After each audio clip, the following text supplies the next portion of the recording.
Thank you all. Thank you all. Thank you all very much.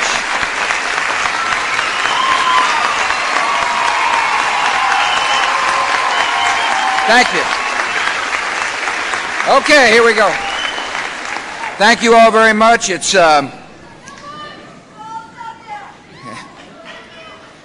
your mother may be watching. Behave yourself. I'm honored to be here.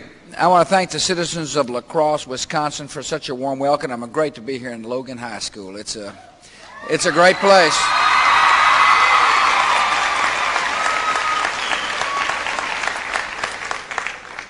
So I was being briefed about Logan High School. I'll tell you what impressed me the most. I was impressed by the fact you got a great baseball team.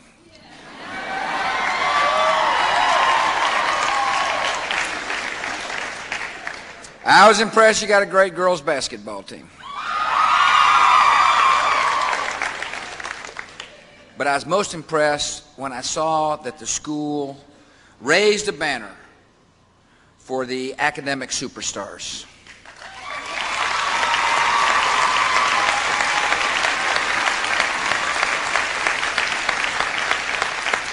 I'm at this school, of course, to talk education, and I'm also here to herald excellence. And we have found excellence at Logan High School, and thanks for giving me a chance to come by.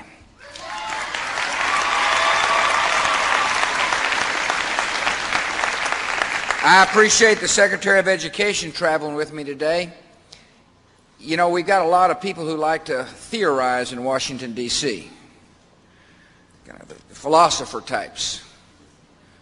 I'm kind of a roll up your sleeve and get it done type guy. And that's what I want the people around. And I picked that kind of man as our Secretary of Education as well. This is a fellow who's been on the front lines of education. I had the honor of meeting the superintendent here in La Crosse. They were able to talk superintendent talk. They know how to get things done. And so I've got a really good man who's joined me in my administration to help make sure that no child in America, and we mean no child, is left behind when it comes to education.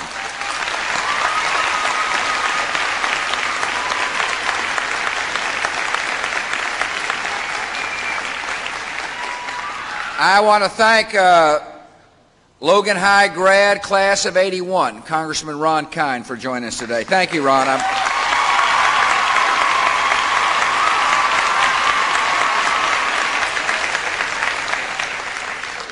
I really appreciate you coming today.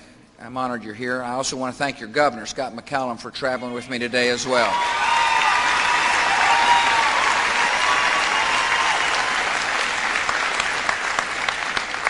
I want to thank Michael McArdle, who is the president of La Crosse School Board, for being here. I want to thank all the school board members. I appreciate Thomas Downs, who's your superintendent. Interestingly enough, he showed me a picture of he and my dad. And when he was, I think, a teacher, he said, in Iowa. I really want to thank Scott and the staff and the teachers for making this visit possible. You know, one of the things I've learned as governor and now president is that when you find a good school, you also find a good principal.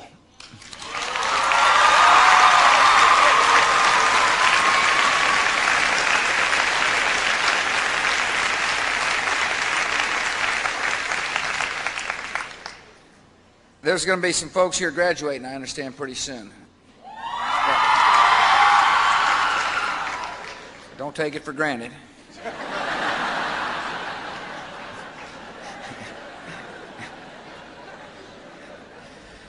But you will be the first high school class that has graduated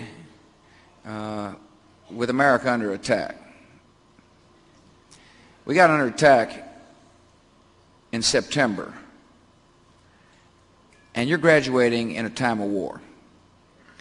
And I want to talk to you a little bit about what that means for America, what it means for our country, what it means for a nation to fight for what it believes in. I can't imagine what went through the minds of our enemy when they attacked us on September the 11th. You know, they must have thought America was so self-absorbed, so materialistic, so selfish, that we would cower in the face of a challenge. Well, we might file a few lawsuits or two, but that'd be all we'd do. But that's not the America I know, and that's not the America you're a part of. This is a country that when it comes to defending that which we believe in, when it comes to defending our freedoms, we are patient, we're deliberate, and we are plenty tough.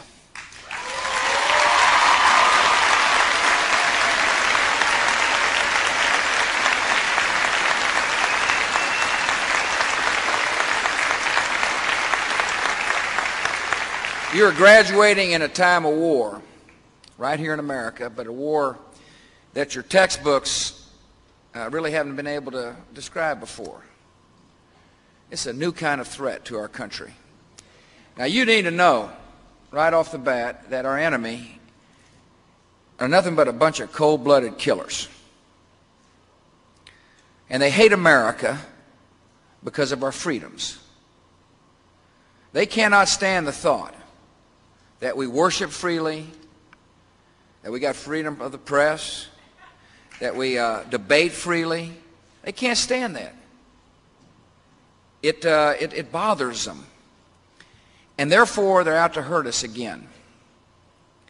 Now, you need to also know that we're doing everything we can to protect the American people. My most important job is the security of the American people. I learn that every day when I walk into the Grand Oval Office. In the morning, I walk in there, and first thing I do, of course, is after I bring the First Lady a little coffee, is take Spot and Barney down. Let them work the South Lawn for a while.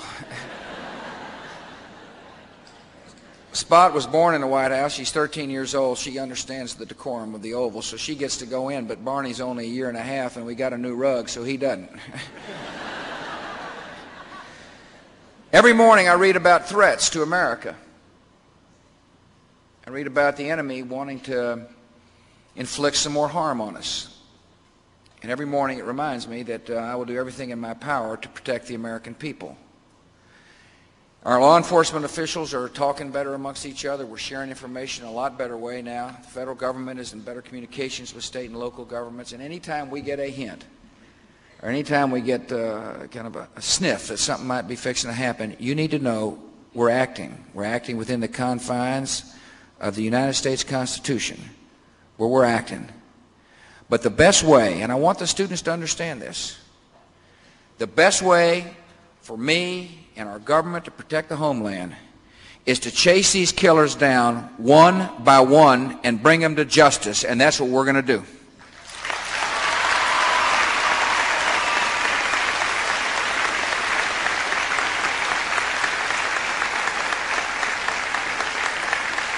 And it's going to take a lot longer than people want. It's just going to take a lot longer than people want. We're not dealing with an organized government with the Al-Qaeda network. We're dealing with people who, on the one hand, send youngsters off to kill themselves, and they themselves try to hide in caves. That's the way they are. It's important for you to know as well that when your country speaks, we're going to do what we say. And we told the Taliban, since you're harboring those terrorists, you're just as guilty, and we ran them out of business. Thanks to the United States military and a mighty coalition, we ran them out of business.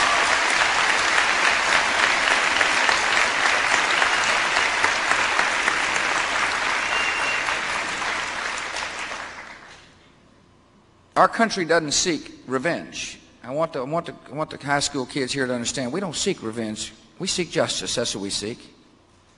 And when we went into Afghanistan, I want you to remember, and history will record, that this nation, this decent, kind nation, liberated a group of people from the clutches of barbaric people who would not even educate young girls.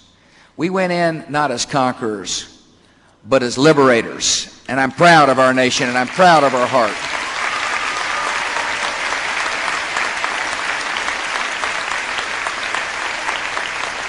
Now, it's going to take a while.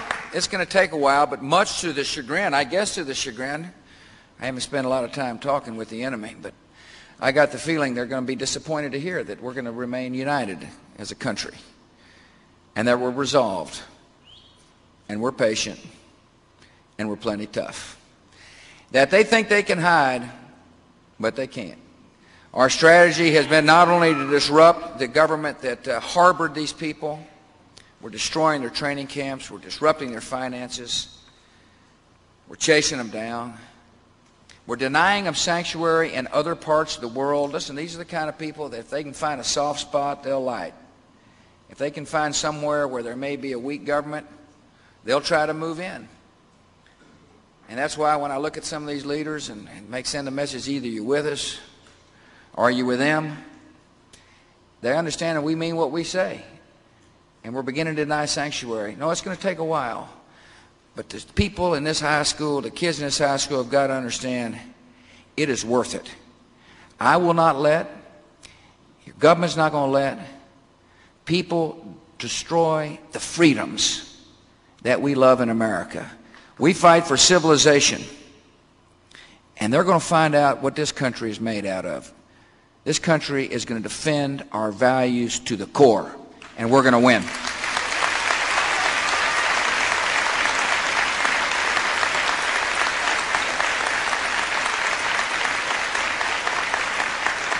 But not only do we work to make our country and the world safer, we also got to work to make it better, a better place. And it starts with making sure every child in America gets educated.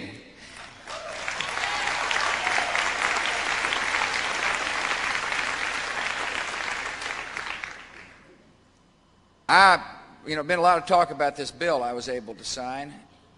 By the way, worked on by both Republicans and Democrats. It was a refreshing change of what sometimes takes place in Washington, or a lot of times where people are in there for just trying to promote their own political party without worry about the nation. This is a piece of legislation where we worried about the nation and not our political parties, and the nation is better off for it. I want to thank Ron for his vote on this piece of legislation, by the way. But here's what, let me tell you the philosophy in the bill. It first starts off by saying, in order to achieve educational excellence around the nation, we must have high expectations and high standards. It starts with the belief that every child can learn. If you have low expectations, in other words, some can't learn, you're going to get bad results. It starts with a mindset. See, I believe every child can learn, and I expect every child to learn. We have raised the bar of expectations. And in order to make sure that's happening, we're insisting that people show us it's happening. See, if you believe it can happen, then you want to know if it's happening. If you don't believe it can happen, you don't care. If you have low expectations for students, if you have low standards, you don't care whether they're learning because you don't think they can. If you have high expectations, you care, and therefore you want to see. And we want to know. We want to know through an accountability system designed not by the federal government, by the good people of Wisconsin. That's who's going to design it.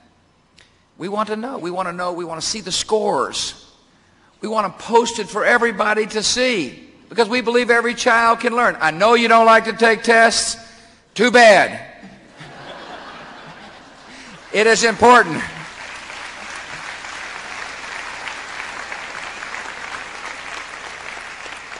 It's important. So what we're saying that after a period of time, the state of Wisconsin must develop accountability, grades 3 through 8. If we spend federal money, we're going to see some results. And so we want to know. And by the way, an accountability system is not meant to punish anybody. It's meant to be used as an information tool. And if things are going well, we ought to use the accountability system as a way to praise the teachers and principals for success. However, if we find out children aren't learning, there's a reason. And we need to know the reason. And we need to solve the problems early before it's too late. This business about just shuffling kids through the system has got to end. This business about kind of promoting them out.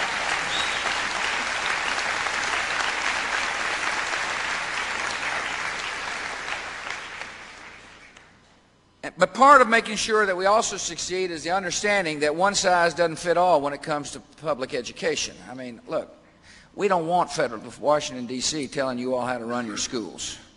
You got plenty of good people here in Wisconsin. As a matter of fact, the people who love the children in Wisconsin are the people of Wisconsin. And therefore, we have passed a lot of power and authority out of D.C.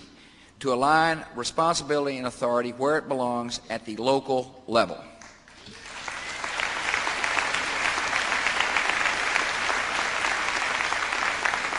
Also, an incredibly important part of a successful school system. Thing that matters a lot, of course, is the teachers. And I want to thank the teachers here at Logan High School for doing what you do. It's an incredibly noble profession. It's an important profession. And it's one that I hope, I assume, that you get a lot out of it by making sure that our children learn. The teaching profession needs to be heralded. And we got a great person in my administration who's willing to do just that, a former teacher, my wife, Laura. She is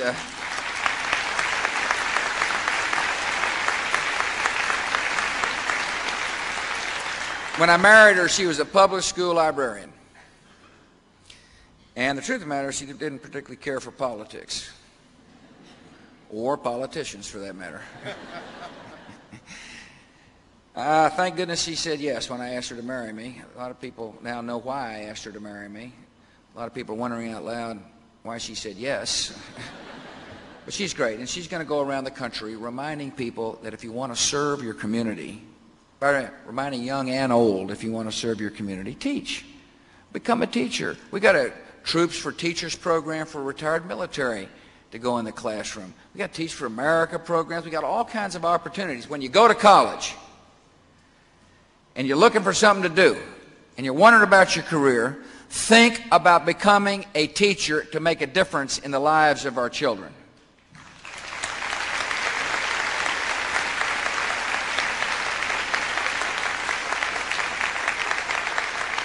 The bill we passed has got $3 billion additional dollars in there for teacher training, teacher recruitment, teacher retention programs. And that's good. But it's going to be up to the local districts, the states and local districts, to figure out how to spend that money to make it work for the teachers. But I'll tell you another piece of reform that's really important in this bill. One of the things that's important is for teachers to be able to control her classroom or his classroom. It's essential that that be the case. And for the first time, the federal government has limited liability for teachers and principals and school board members and superintendents when they enforce reasonable standards of conduct in classrooms.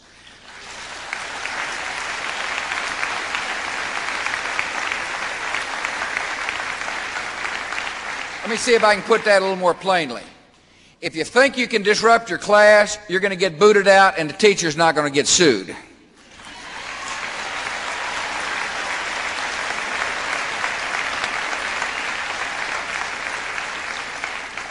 So don't disrupt the class. Parents have got a lot to do with whether or not schools in our community succeed. The parents have got to make sure that young children read more than they watch TV. That's a hard thing to do.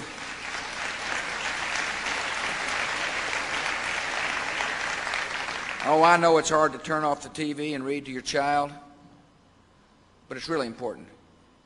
For mom or dad, if a mom or dad wants their child to learn, get reading to them early and stay on it and click off the tube.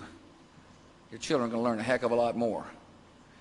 It's important for parents to come to the PTAs and to be interested. It's important for a parent to make sure that a child understands respect for teachers when they get in that classroom, that they've got a responsibility to be respectful.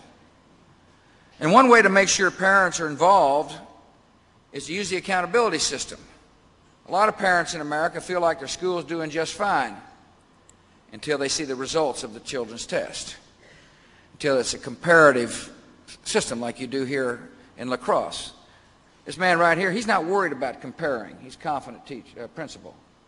He's confident in the teachers. He doesn't care if there's a comparison because he knows he's going to do well. He's focused. He likes that idea of a good, healthy comparison. But in order to enhance parental involvement, parents need to know. It's amazing how many parents say everything's going just fine in my child's school until they see the results. And if you want to enhance parental involvement, let them see whether or not their children are learning relative to the school across town.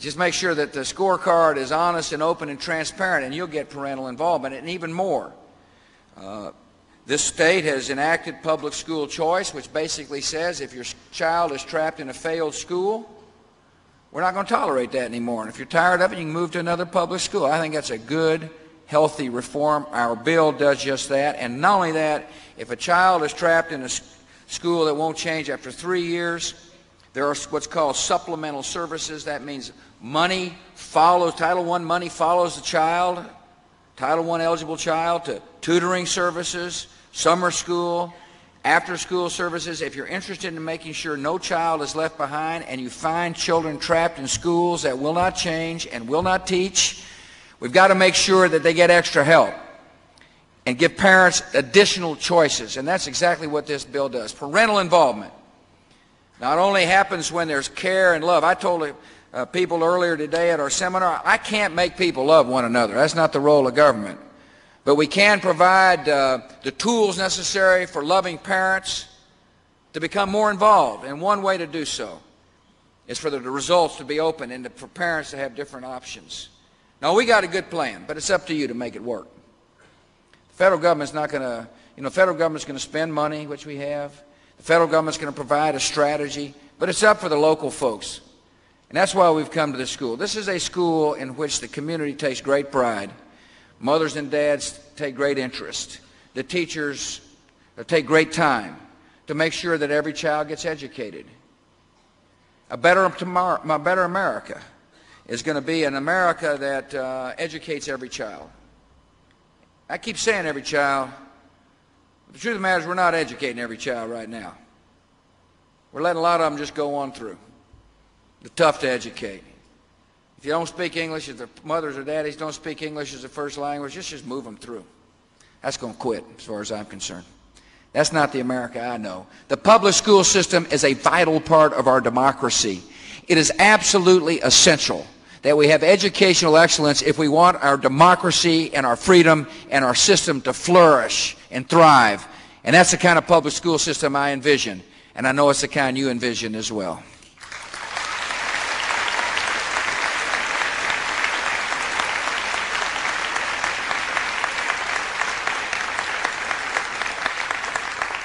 I believe that out of the evil of September the 11th will come incredible good. I believe that we can achieve peace. That's my dream. Oh, it's going to be tough to get there. There's going to be some hills to climb. But out of this, by being firm and resolved, we'll achieve peace. And that's important for America. It's important for our children. It's important for our children's children. I also believe out of this evil will come some good because Americans are such a compassionate and kind people. People ask me, what can I do to join the war on terror? And my answer is, love a neighbor like you'd like to be loved yourself. That if you want to fight evil, do some good. That if you want to confront the evildoers that struck America, walk across the street and tell a shut-in that you love them. Mentor a child. Teach a child. Go to your church or your synagogue or your mosque and rally the compassion within the halls there to feed the hungry. There are pockets of despair in America. There are pockets of hopelessness right here in La Crosse, Wisconsin. And if you want to fight evil, tackle those pockets of despair with love and decency. I met Dorothy Wetterlin today. Where's Dorothy? She's somewhere. Hey, Dorothy, stand up, will you? No, you don't want to stand up. Okay, don't stand up.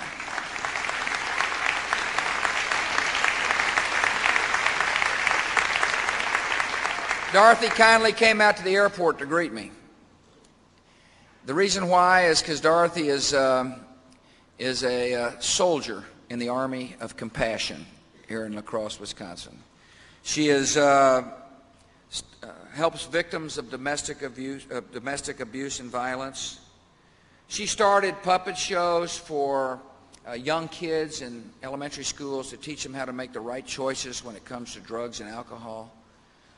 She's a person making a difference.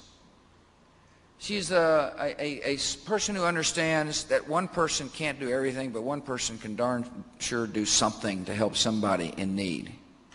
America, I believe you have an obligation as an American to help make this country a compassionate and decent place. I believe that it's important for you, I know it's important you go to college or whatever you're going to do after high school, go to work. But remember, if you're interested in fighting evil, do some good. Lend your heart, lend your talent to help somebody in need. And America's doing this. I am so optimistic about the future of our country, not only because we are strong and tough and resolved. I am optimistic about the future of America because we are decent and honorable and good people.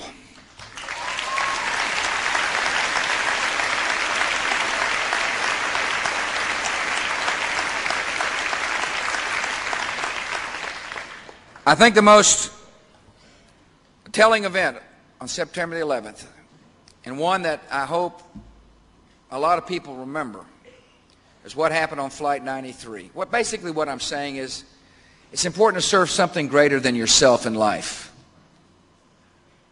It's important to serve a call greater than yourself and a cause greater than yourself. Flight 93, we had average citizens flying across the country. And they realized their plane was fixing to be used as a weapon on the nation's capital. They called their loved ones on the phone. They said a prayer and told them they loved them, said a prayer, and they drove the plane into ground to serve something greater than themselves. That's the American spirit I know.